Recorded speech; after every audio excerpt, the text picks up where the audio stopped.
welcome to Ancient Wisdom. My name is Socrates, and tonight I am going to talk about the teachings of Gorgias, a man whose words once dazzled Athens and whose art of persuasion still echoes through the ages. In my time, there were many who spoke beautifully, men whose voices could move a crowd as easily as the wind bends grass. Among them, Gorgias of Leontini stood like a flame among shadows. He came to Athens from distant Sicily, bringing with him the promise that words could be shaped into power, that speech itself could rule the mind of man.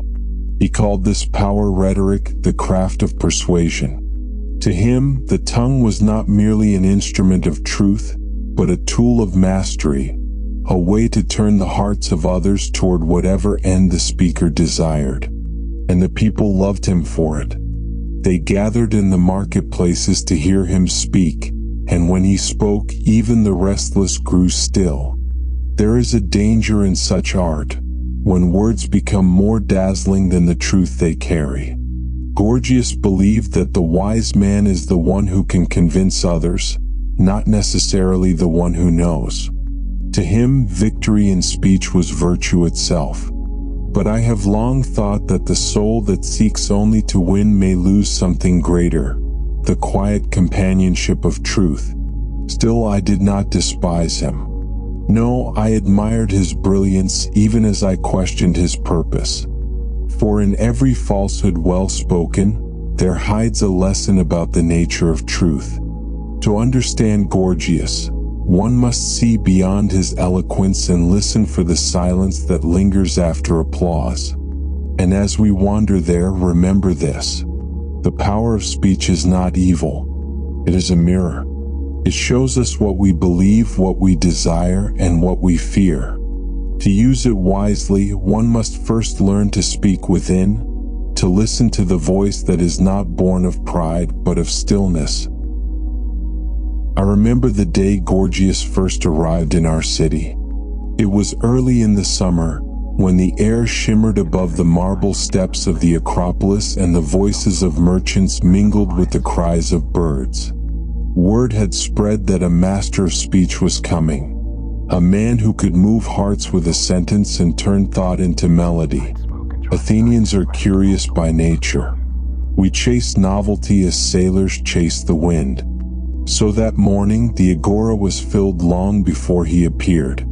I saw artisans abandon their tools, young men hurry from the gymnasia, and even stern philosophers wander in, half in skepticism, half in hope that they might hear something new under the sun. Then he came, Gorgias of Leontini, clothed in white, his hair bound with a simple band of gold. His eyes were calm, but his presence commanded silence.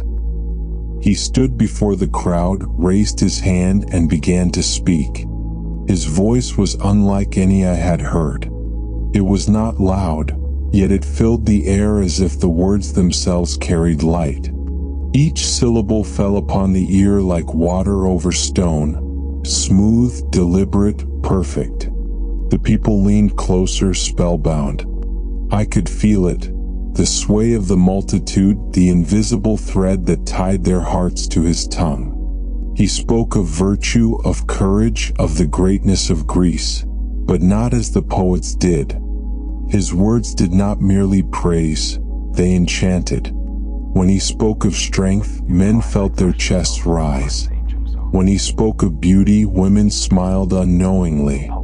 When he spoke of truth, the word itself shimmered as if it were no longer an idea but a vision. And yet, beneath this wonder, I felt something stir in me, a question. Could a speech so beautiful also be empty?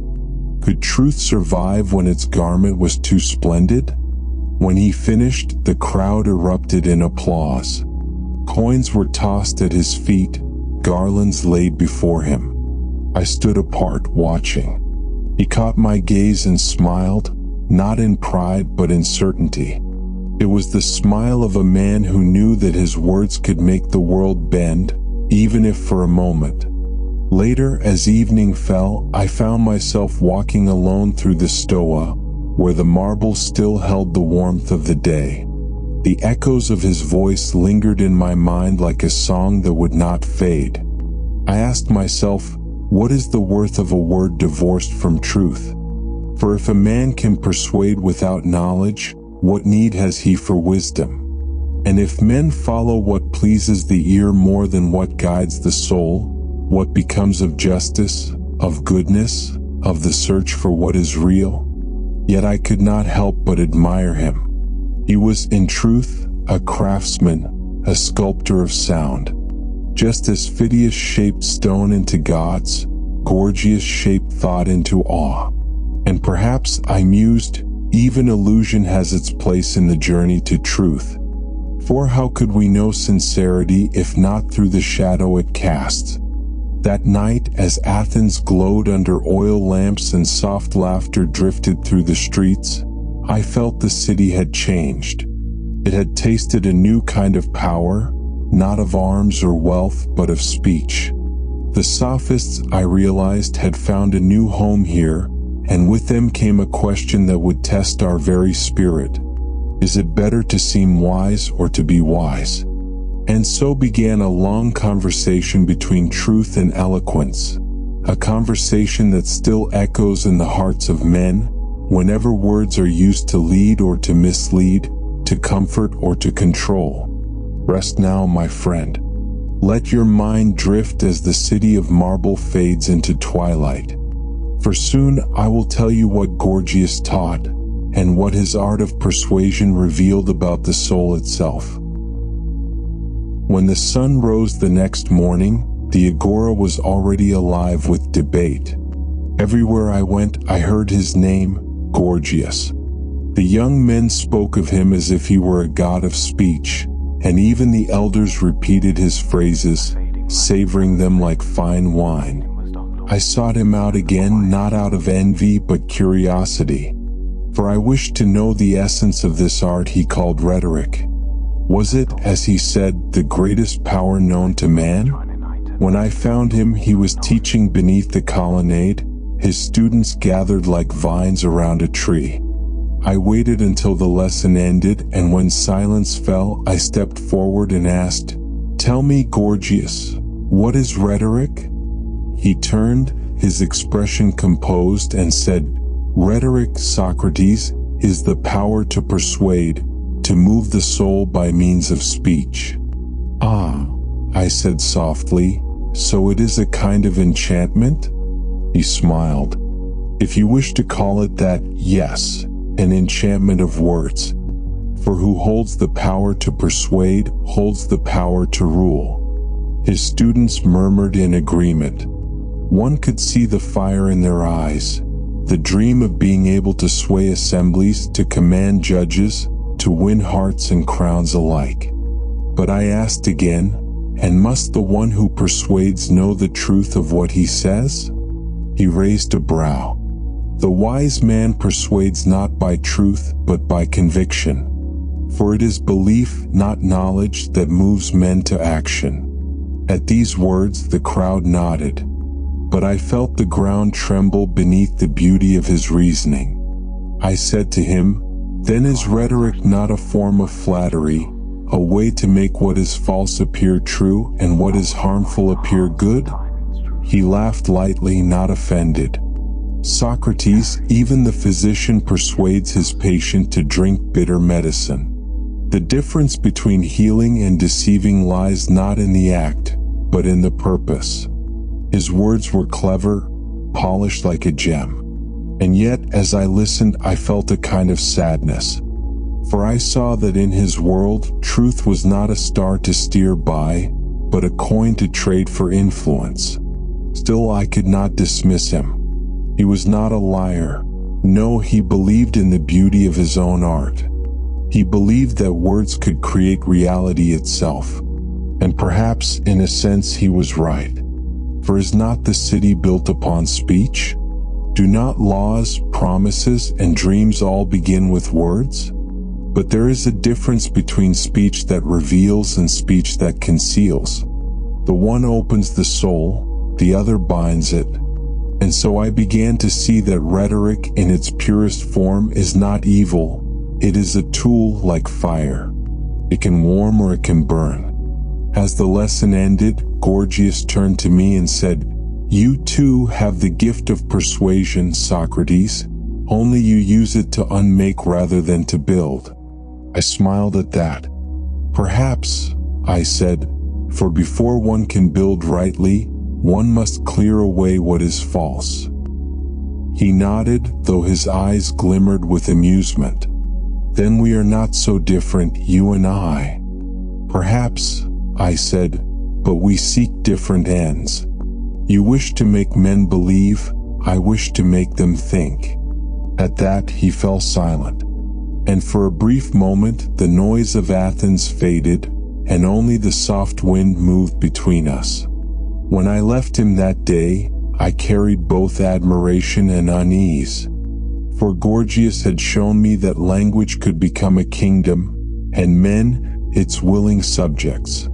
So I began to ask myself, if speech can move the soul without truth, how shall the soul defend itself?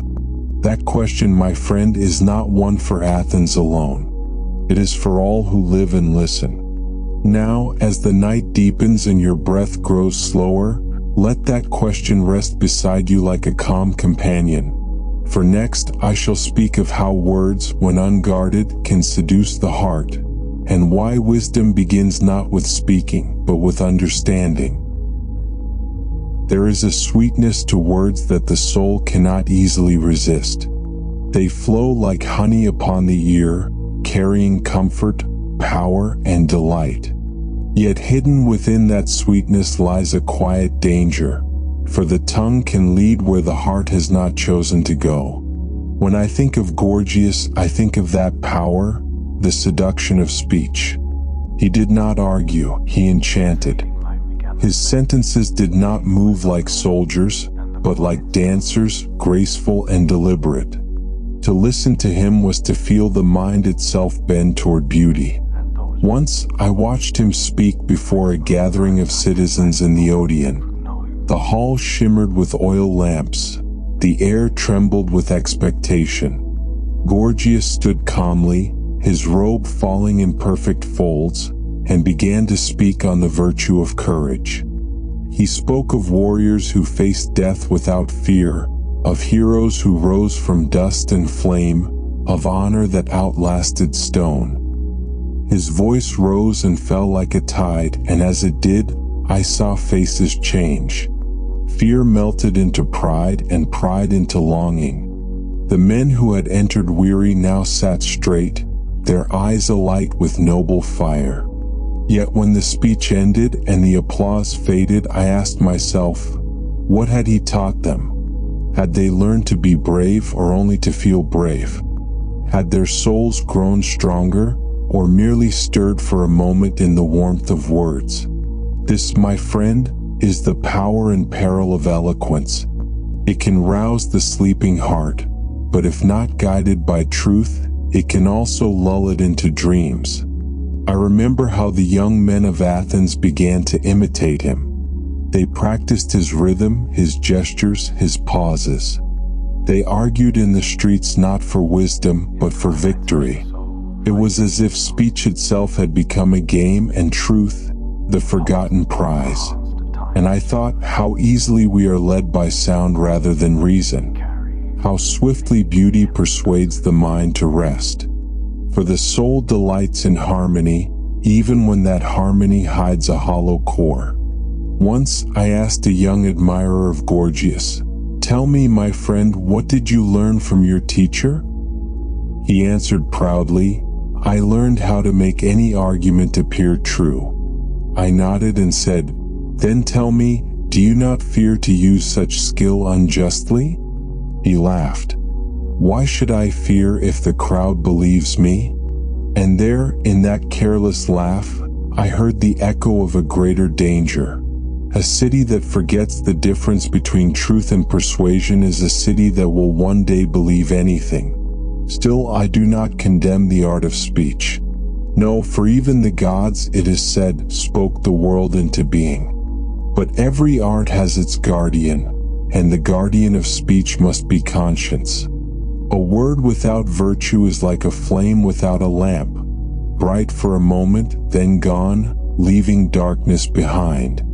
So when I hear men praise eloquence, I remind them, the greatest speech is not the one that wins applause, but the one that plants understanding quietly as a seed in the soil of the heart. When night grows deep and the mind drifts between waking and sleep, you may think of this, that every thought is a kind of speech spoken within. And as Gorgias taught us to charm others with words, philosophy teaches us to charm ourselves with truth. Both are powers, but only one brings peace. Now let your breath grow soft again. Let the echoes of voices fade like the wind leaving the sea. For next I shall speak of Gorgias' boldest claim, that truth itself may be an illusion. And together we will look gently into that abyss, to see whether the light of reason can still be found within it. There came a time when Gorgias spoke words that left even the wisest among us silent.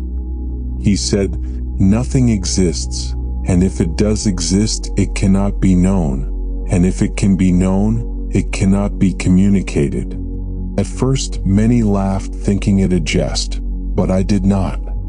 For beneath that strange paradox, I felt the trembling of a deeper truth, or perhaps a wound in truth itself. Imagine, my friend, sitting in the stillness of the night and hearing those words for the first time. Nothing exists. So what are we? What is Athens? What is the soul? What is love? Are these two illusions, the shadows of a dreamer who has not yet woken? I remember questioning him gently. "Gorgias," I asked, "if nothing exists, what then is speaking? For surely if you speak to me, something must exist, your voice, my hearing, the breath between us." He smiled with quiet amusement. "Ah, Socrates, what you call existence is only appearance.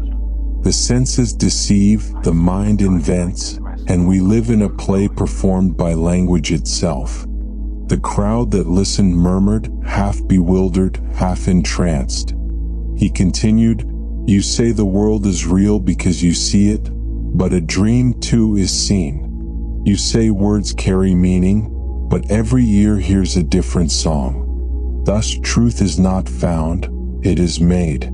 The wise man is he who shapes illusion most beautifully." For a long while I said nothing. There was something dangerous and yet oddly liberating in what he said. If truth is illusion, then man is free, but also lost.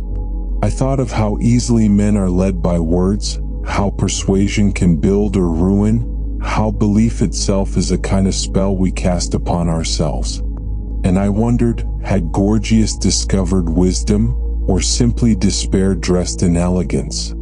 To say nothing exists is perhaps the deepest cry of a soul weary of confusion, a mind so wounded by contradiction that it denies all reality to find peace. Yet peace built upon denial cannot last. For even in silence, truth waits, patient as the dawn. When I answered him, I spoke softly. "You are right that the senses deceive and that words often fail. But must we therefore forsake truth entirely? The eyes may lie, but the heart remembers. The tongue may falter, but the soul still listens." He tilted his head as though weighing the words, then said, "Perhaps you too are a rhetorician, Socrates. Only your persuasion wears the mask of doubt." I smiled. "Then let us both be deceivers, if by our deceptions we awaken others to question." He laughed, and for a moment the air was light again. But I could not forget his claim. It lingered like mist over the hills, beautiful, elusive, and unsettling. As I walked home that evening, I passed the olive trees swaying under the moonlight. They did not argue about their existence, they simply were. Their stillness taught me something that Gorgias, for all his brilliance, had missed, that truth does not shout. It abides quietly, waiting for a calm mind to see it. So when he said, "Nothing exists," I thought instead, "Everything exists, but we seldom see it clearly." When he said, "Truth cannot be known," I thought, "Truth may not be captured by reason, but it can be felt in the harmony of the soul." And when he said, "It cannot be communicated," I thought, "Perhaps it cannot be spoken, but it can be lived." That night, as I lay beneath the stars, I whispered to myself, "If illusion and truth share the same tongue, then let mine speak gently, for even illusion may guide the way to understanding." So rest easy, my friend. Let uncertainty trouble you no longer. For tomorrow we shall speak not of the void, but of the men who filled it, the sophists who followed Gorgias, and the challenge they brought to our city's soul. In those days, Athens was like a great theater of the mind. Every street echoed with questions, every stoa hummed with debate. Philosophy had become the heartbeat of the city, yet into that rhythm came the sophists, men who transformed wisdom into a trade. They were travelers, teachers, poets, and masters of persuasion. They promised knowledge to any who could pay, and their lessons sparkled like polished bronze, bright to the eye but sometimes hollow within. And among them, none shone more brilliantly than Gorgias of Leontini. He charged gold for words, yet his words felt like gold to those who listened. He could make injustice sound noble and virtue seem dull. His gift was not in what he believed, but in how he spoke. And soon the youth of Athens, those eager souls hungry for fame and influence, flocked to his side like moths to a lantern. I did not despise them, these sophists. No, they were part of a great awakening. They forced our people to see that every belief could be questioned, every truth challenged. They were the mirror that showed Athens her vanity and her brilliance. But I feared what would come if rhetoric outshone reason. For truth, when sold as entertainment, begins to lose its soul. I remember sitting with Gorgias one afternoon beneath the painted porch. The sun was high, the city alive with sound. I asked him, "Tell me, Gorgias, do the sophists teach virtue or only victory?" He smiled, folding his hands.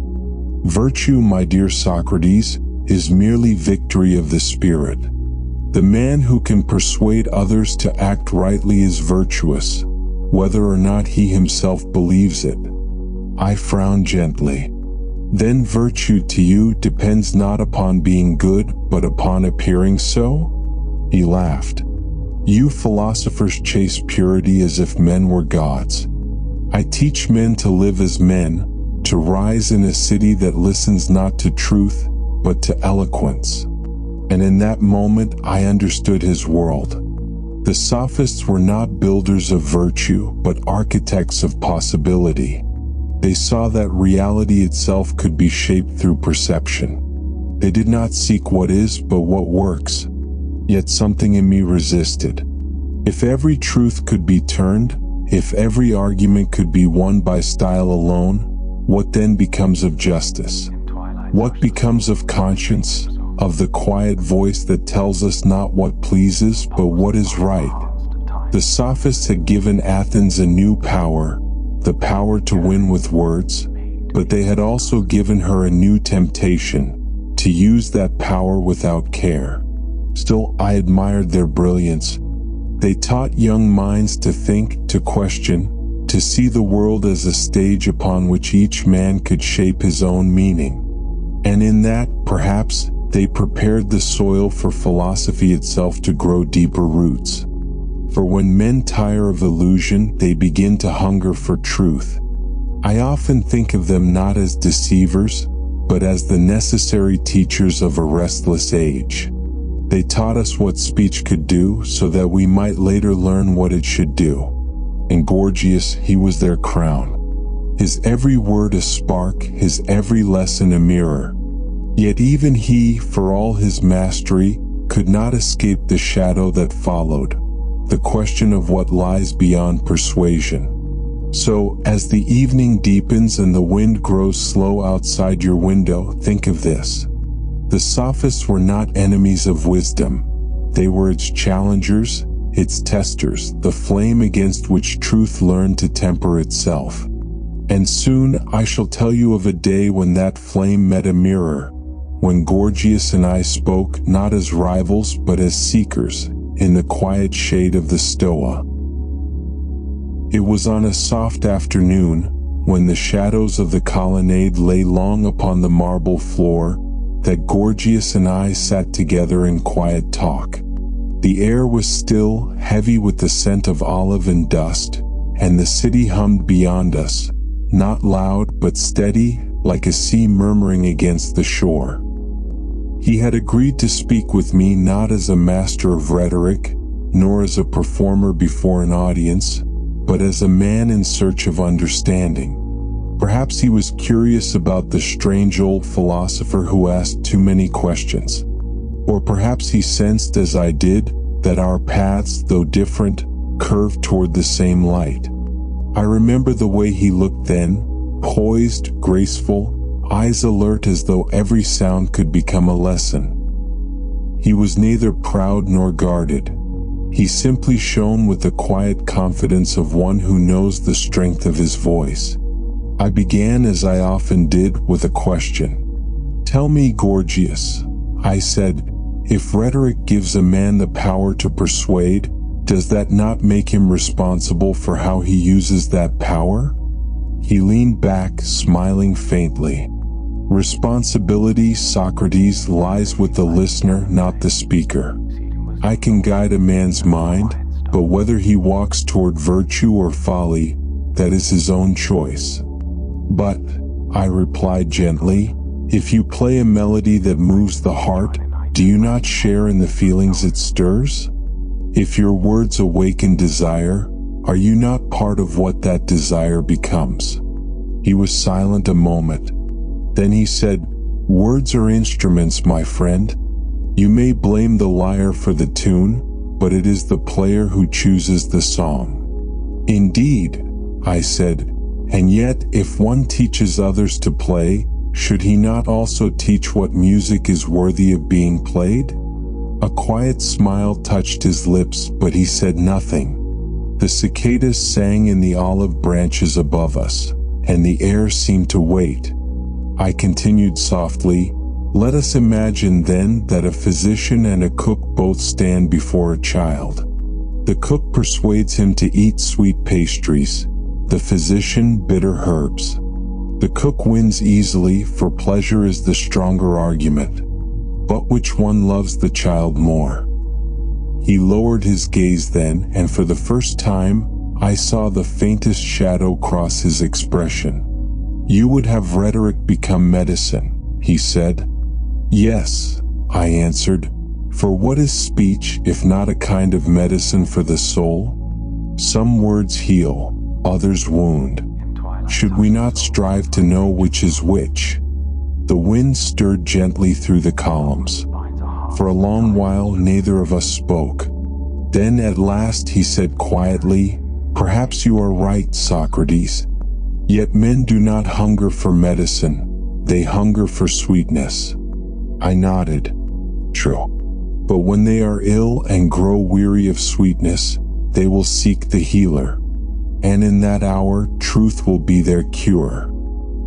He looked at me then, long and thoughtfully, as though something in my words had touched a chord long silent. "You have a strange way of winning arguments, my friend," he said with a faint smile. "Not through force but through calm." "Perhaps," I said, "because the truth does not need to shout." And there, in that shaded stoa, we found a moment of peace. Two men from different worlds, bound by the same desire to understand the soul through speech.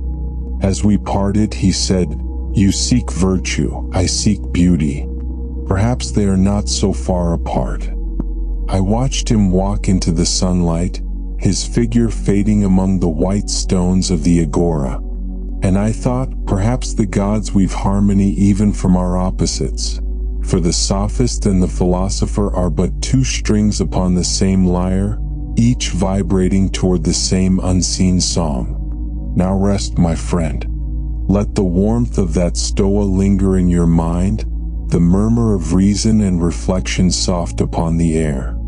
For next I shall speak of conviction, that double-edged flame within the heart, which gives light to truth and shadow to illusion.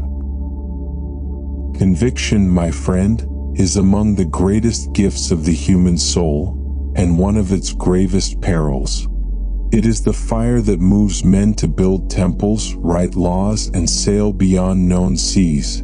Yet it is also the fire that blinds them when they believe too fiercely in their own light. Gorgias understood this well. He taught that conviction was stronger than truth itself, for truth may be silent, but conviction speaks, and men follow the voice they can hear.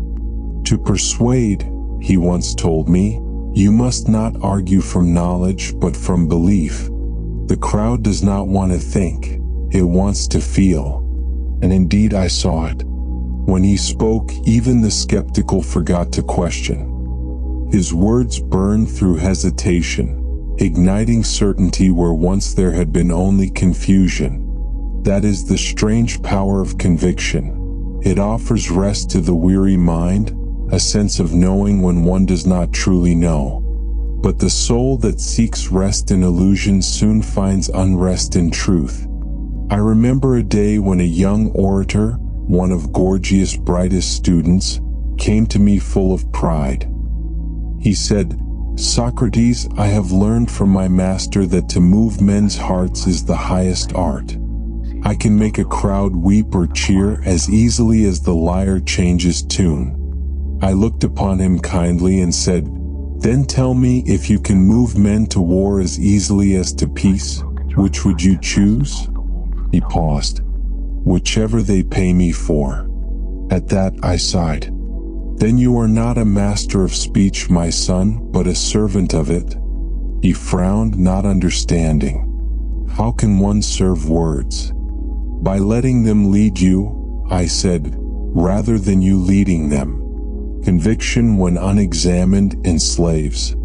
It becomes a chain forged of certainty, bright and unbreakable, yet binding the very soul that wears it. I have seen men so sure of their righteousness that they could no longer hear the voice of conscience whispering beneath their certainty.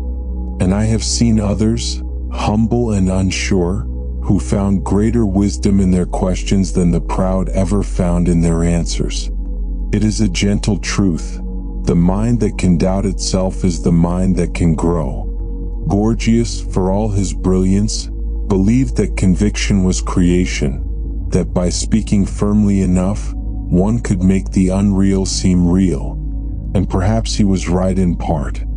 For do not our cities, our gods, our very laws stand upon the foundation of shared belief? Yet when conviction serves vanity rather than virtue, it becomes dangerous. The man who persuades for glory forgets that hearts are not his to shape, but his to honor. He forgets that every word planted in another's mind becomes a seed, and some seeds bear thorns. Once, after one of Gorgias' great performances, I walked through the crowd. They were radiant, almost drunk with admiration. And yet, when I asked a few what they had learned, they said, "We do not know, but it was wonderful." I smiled sadly. Beauty without truth is like fragrance without a flower, fleeting, pleasing, but not real. So I began to teach my students that conviction must be tended like a fire, bright enough to warm, but never so fierce that it consumes reason. To believe deeply is good. To question that belief is divine. You who listen now beneath the calm of night, you too have felt conviction. Perhaps for love or justice or your own sense of purpose. Hold it gently as one holds a flame cupped between the hands. Let it light your path but never blind your eyes. The wise do not destroy conviction. they purify it.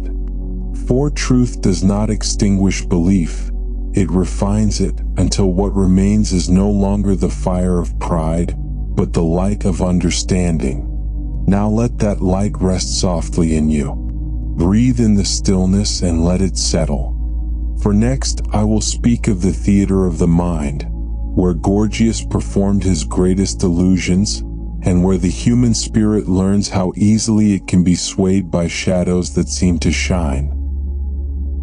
In Athens, every soul was an audience. Our city loved the spoken word as others loved song or sculpture. To us, speech was art, and the sophists were its playwrights. Gorgias, more than any, understood that the mind itself was a theater, and that within it, every word cast a shadow, every sentence lit a flame. I remember watching him speak beneath the marble arch of the Odeon once more. The lamps glowed golden, the scent of olive oil drifted through the air, and the people gathered in perfect silence. When Gorgias spoke, his words rose like a tide, shaping thoughts in the air as a potter shapes clay. He would paint entire worlds with his tongue, worlds of valor, wisdom, sorrow, and joy. He spoke of gods walking among men, of justice triumphing over cruelty, of dreams greater than the city itself. And as he spoke, his listeners wept, laughed, and believed. I realized then that he was not merely a speaker, he was a weaver of worlds. He knew that the mind hungers not only for reason, but for beauty, and that illusion, when draped in splendor, can feel more real than truth. Yet in that beauty I saw a quiet peril. For when illusion becomes too lovely, men cease to question it.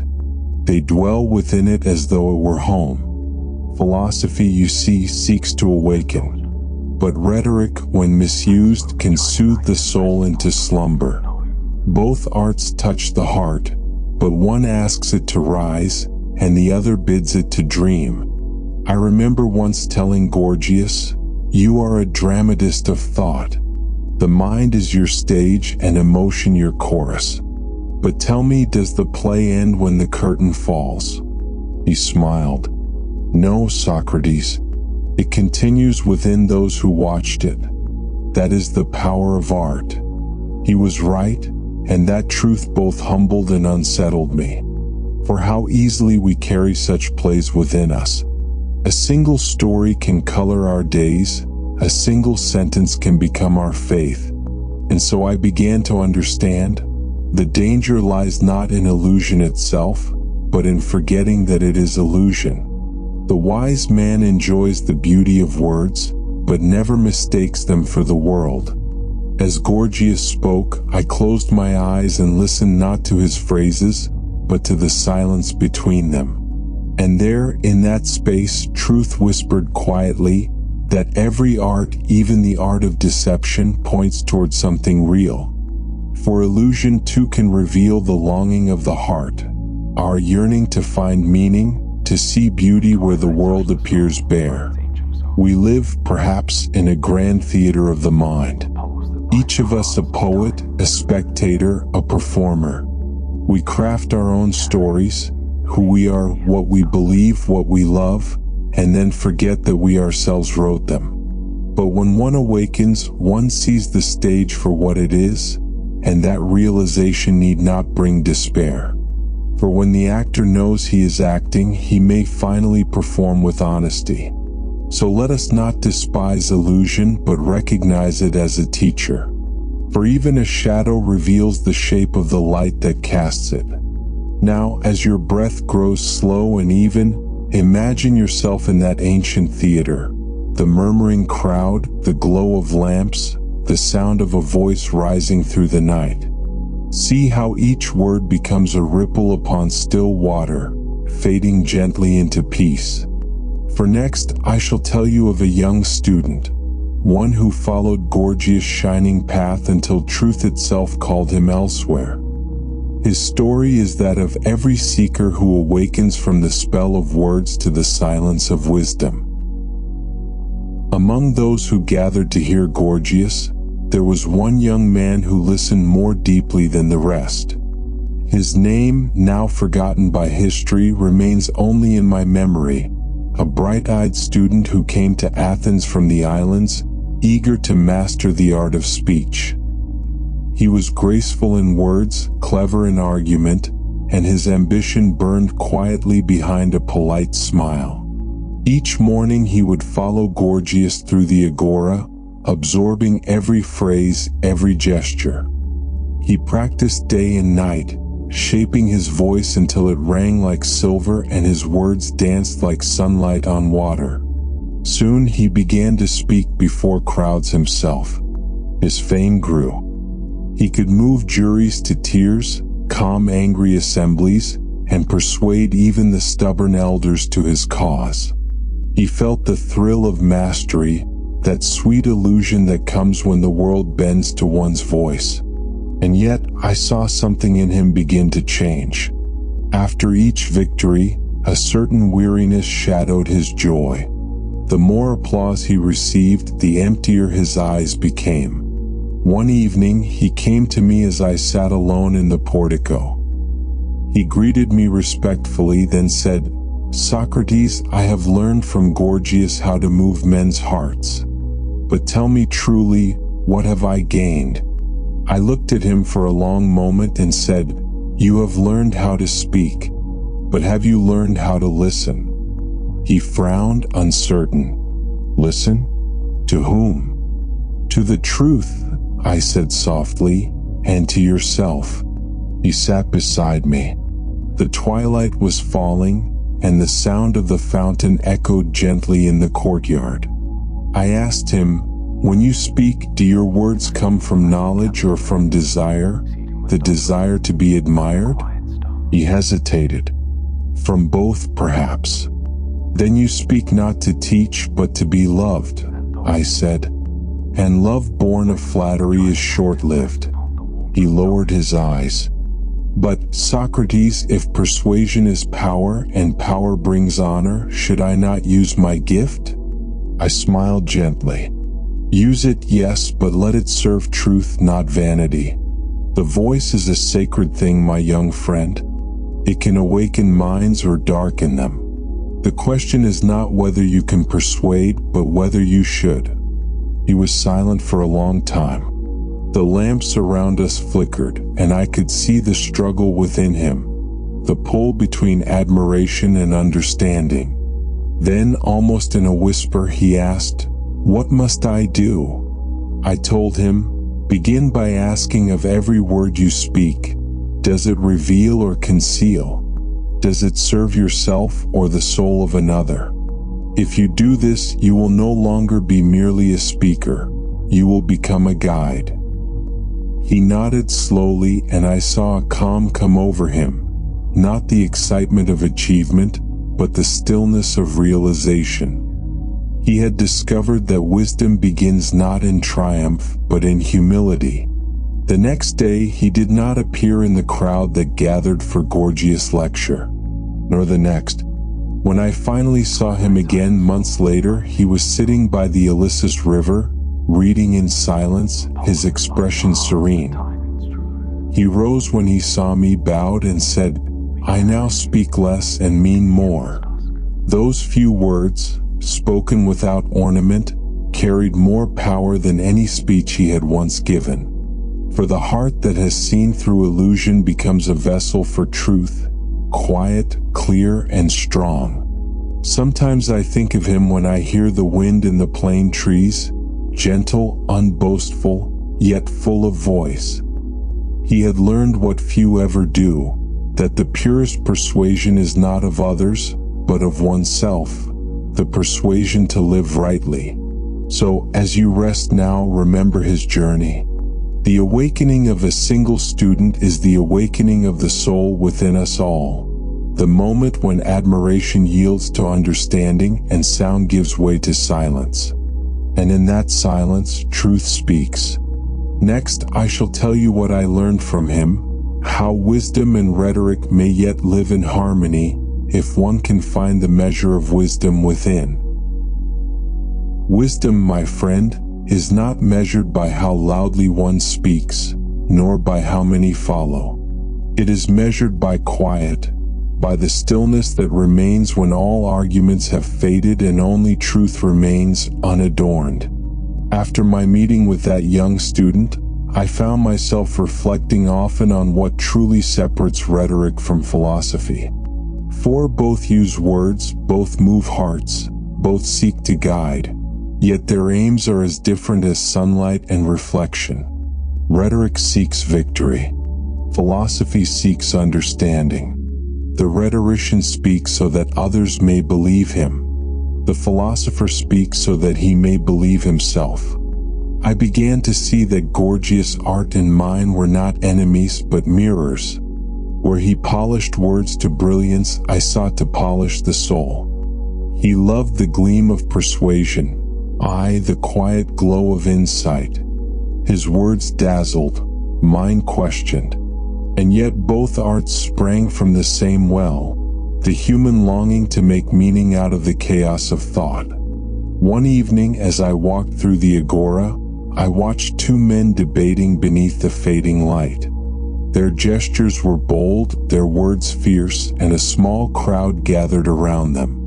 When they finished, the people cheered one side, then the other, their applause echoing through the square. But when I asked the listener what had been said, he shrugged and laughed. I cannot recall, he said, but it was splendid to hear. I smiled sadly. So much noise and so little truth. It was then I realized that wisdom must be sought not in the noise of victory, but in the quiet of reflection. When I later spoke with Gorgias again, I told him, "You give men the wings to fly with words. But do you also give them direction?" He answered, "Direction, Socrates, is for those who fear freedom. I give them the power to shape their own fate." "Ah," I said, "but without knowledge of where to go, power becomes wandering." He chuckled softly. "And yet," he said, "is not wandering the beginning of philosophy?" He was right in part. For we must all wander before we can arrive. But I have learned that not every path leads upward. Some lead only in circles, beautiful, eloquent circles. The measure of wisdom, I have found, is not in how much one knows, but in how one lives with what one knows. It is not in the multitude of arguments, but in the gentleness of conduct. A wise man does not adorn his truth with jewels of speech. He carries it like a simple lantern, enough to light his next few steps. Gorgias once asked me, "Do you not admire the power of language, Socrates?" And I said, "I do, but only when language serves what is beyond it." He frowned. "And what is beyond it?" I looked upward at the sky, deep and vast above Athens. "Silence," I said. "The silence in which the soul listens to what cannot be spoken. For what is wisdom if not the art of listening? Listening to reason, to conscience, to the quiet harmony of the world. The Sophists measured wisdom by applause. I measure it by peace. Theirs was a storm of thought, mine a still sea.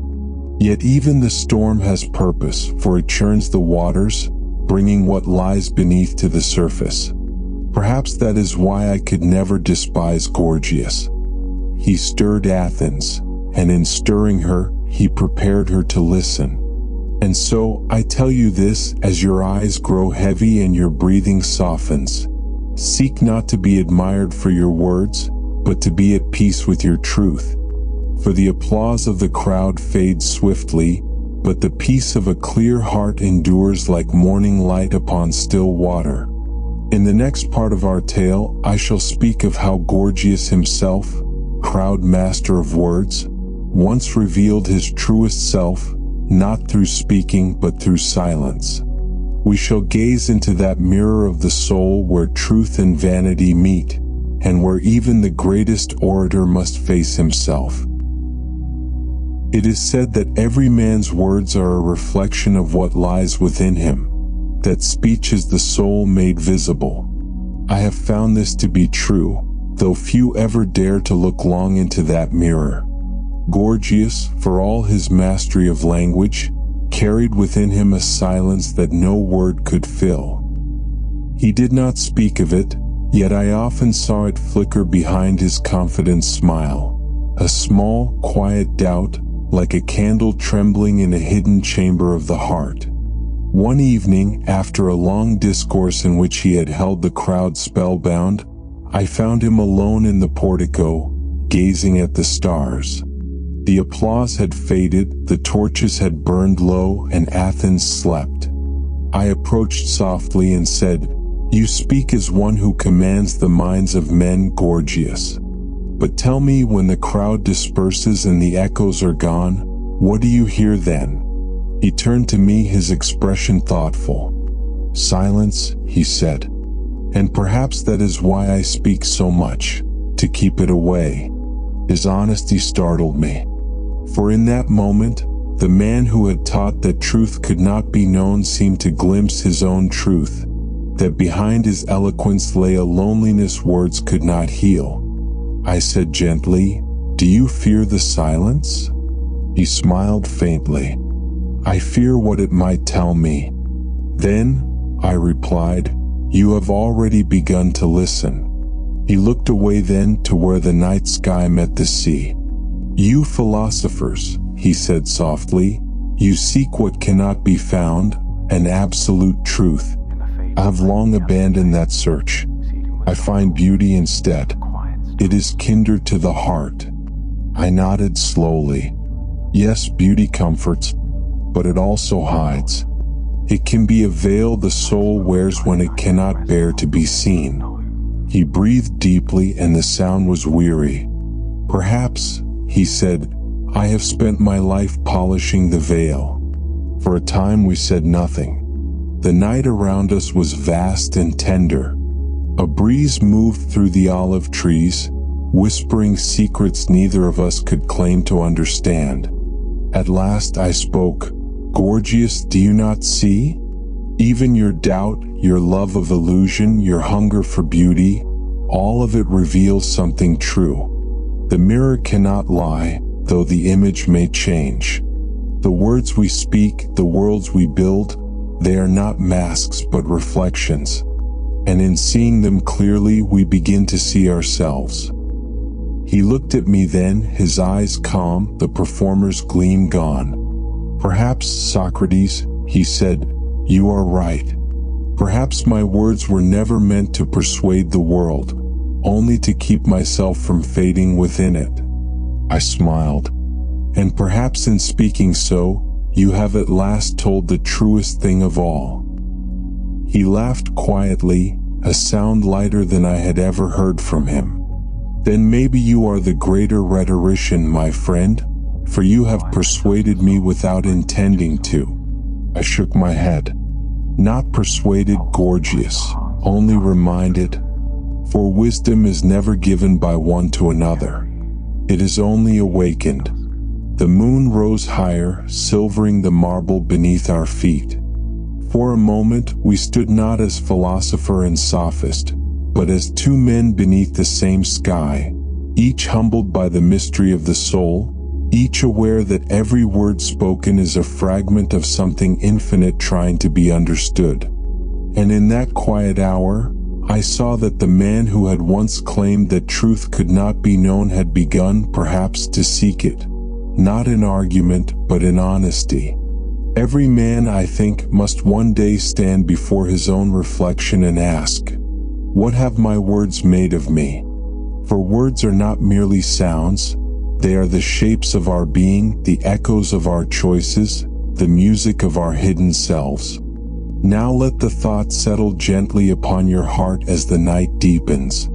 For next I will speak of the gentle art of listening, where wisdom finally softens pride, and the heart learns to hear what the tongue can never say. There is a kind of wisdom that does not come through speaking, nor through reading, nor even through thinking, but through listening. Listening not with the ears, but with the heart that is willing to be still. After my conversation with Gorgias that night, I came to understand that the truest teacher is silence. For in silence, one begins to hear the deeper music of life, the rhythm beneath all words, the harmony beneath all difference. In the days that followed, I began to notice how few truly listen. The merchants in the agora hear only the sound of profit. The politicians only the sound of their own promise. The scholars only the echo of their own certainty. Even the philosophers, for all their talk of truth, often listen only for an opening to reply. But the soul that listens, truly listens, becomes like calm water. It reflects the world clearly, and in that reflection, understanding is born. When I next met Gorgias, he was changed. The brilliance of his voice had softened. He spoke less, but with greater care. "You were right, Socrates," he said quietly. "It is harder to listen than to speak. The silence between words frightens me still, but it also comforts me." I smiled. "You are learning the philosopher's art, my friend. For wisdom is not gained by filling the mind, but by emptying it, making room for what is real."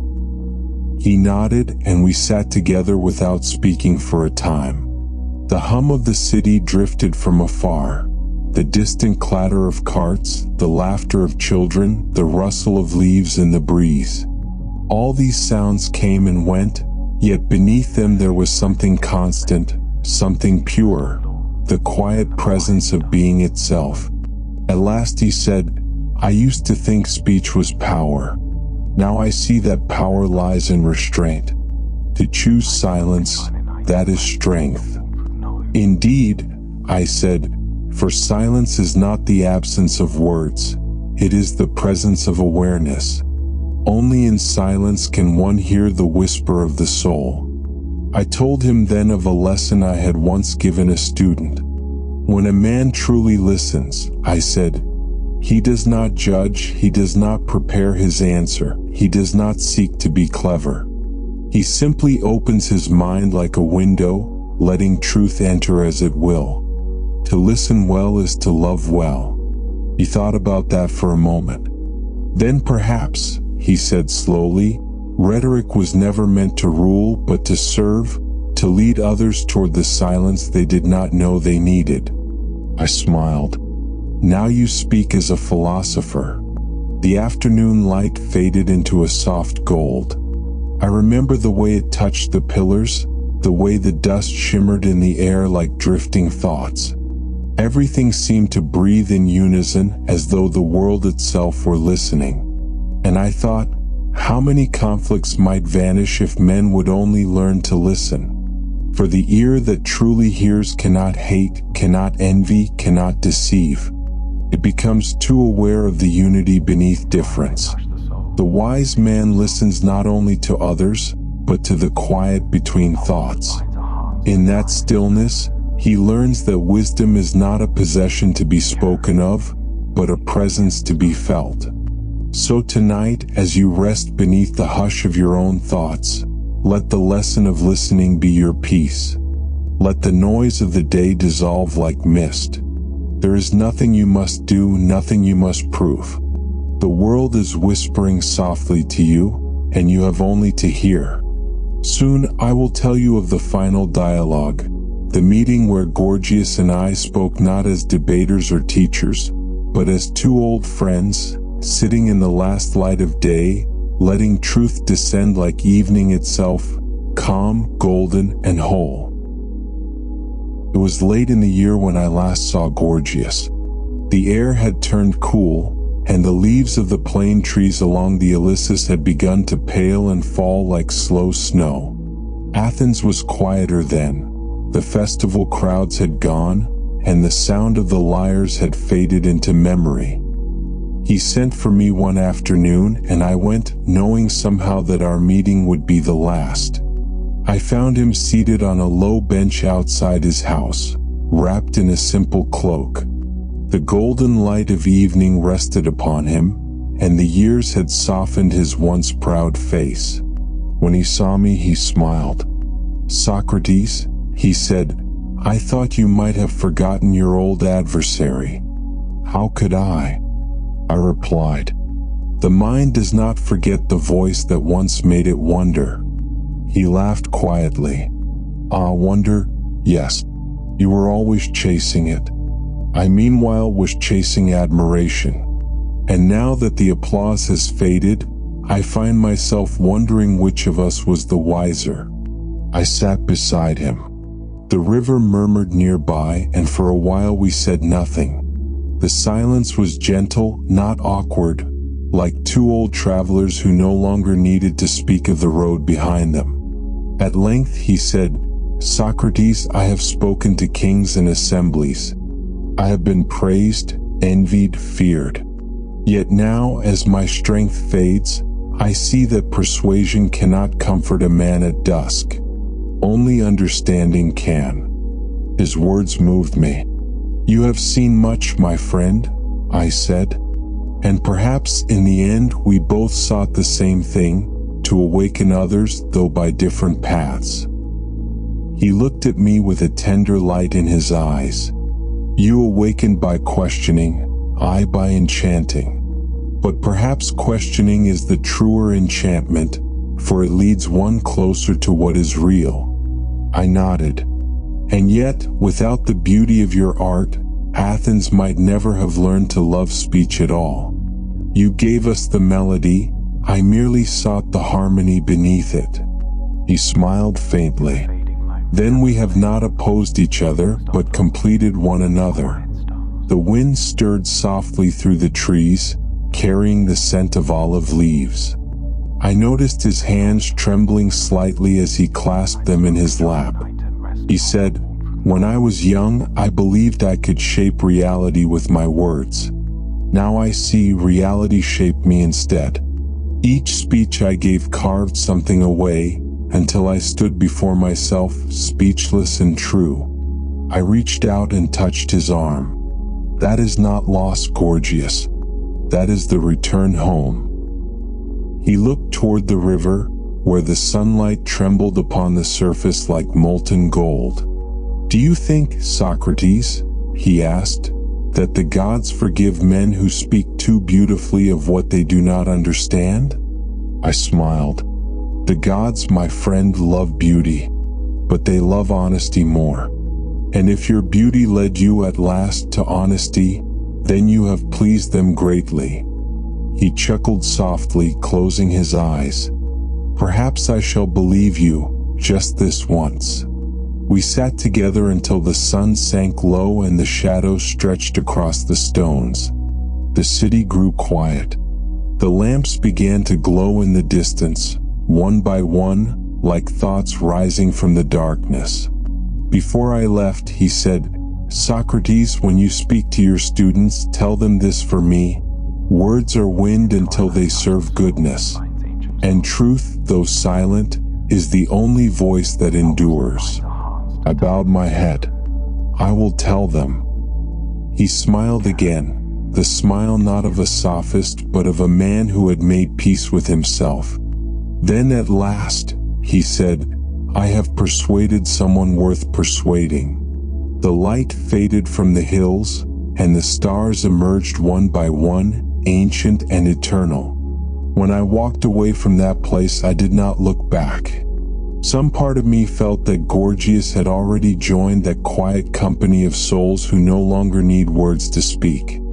And so ended our final dialogue, not with triumph, but with understanding. Not with argument, but with peace. Now, as you listen beneath the hush of night, remember this. Every conversation we hold in this life, if it is honest, if it is kind, is a bridge toward eternity. And in our final section, I shall speak of the peace of truth, where all words fall silent, and the soul finds rest in what has always been waiting to be heard. The night has deepened now, and the city sleeps. The torches of Athens are dark, and the stars hang like thoughts the gods have not yet spoken. In this stillness, my friend, I feel the hush that comes when words have done all they can, when the heart, weary of seeking, finally understands without sound. That is the peace of truth. It is not a revelation shouted from the heavens, nor a scroll of knowledge unrolled before the wise. It is the quiet certainty that all things, speech and silence, illusion and understanding, life and death, belong to one great harmony. When I think of Gorgias now, I do not see the sophist with his golden tongue, nor the crowds who once trembled at his eloquence. I see an old man sitting beside a river, listening to the world without the need to speak. I see a mind that once conquered through persuasion learning, at last, to surrender to simplicity.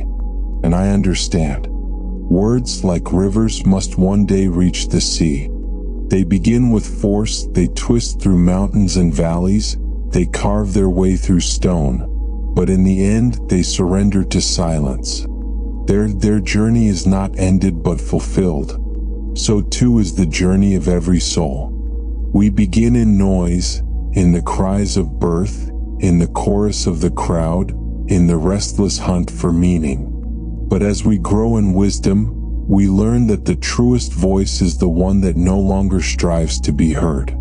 That, perhaps, was the hidden lesson of Gorgias, not in what he taught but in what he became. He showed us that even illusion, if pursued with passion, can lead the seeker to truth. For the man who loves beauty deeply will one day discover that truth is the purest beauty of all. And I, who once questioned him, learned something too, that not every contradiction must be resolved, nor every word defeated. Some must simply be understood, then released. For truth is not conquered, it is joined. When the mind ceases to argue and the heart ceases to fear, what remains is peace. A peace that does not depend on agreement or victory, but on recognition. The recognition that every soul, even the proudest, even the most misguided, is moving toward light in its own way. Look within yourself now as you listen to my voice fading slowly into quiet. You too are part of this great dialogue, the eternal conversation between ignorance and understanding, between sound and stillness. Each thought, each breath, each gentle doubt is a note in the song of truth. Let the day's words fall away. Let the mind rest, like a leaf upon the surface of calm water. There is nothing to solve now, nothing to prove. Only this moment, wide, soft, endless, where the soul and the world are one. And if Gorgias could speak again, I think he would whisper this. Do not fear illusion, for it may lead you to beauty. Do not cling to certainty, for it may blind you to wonder. Speak if you must, but listen always. So rest now, traveler of thought. The journey of the mind has brought you home. The voice grows still, the questions dissolve, and only truth remains, silent, luminous, and kind. May your dreams tonight be gentle. May your heart wake clear as morning light. And may you remember when you rise that wisdom is not in the words we speak, but in the peace we keep after they are gone. Good night, my friend.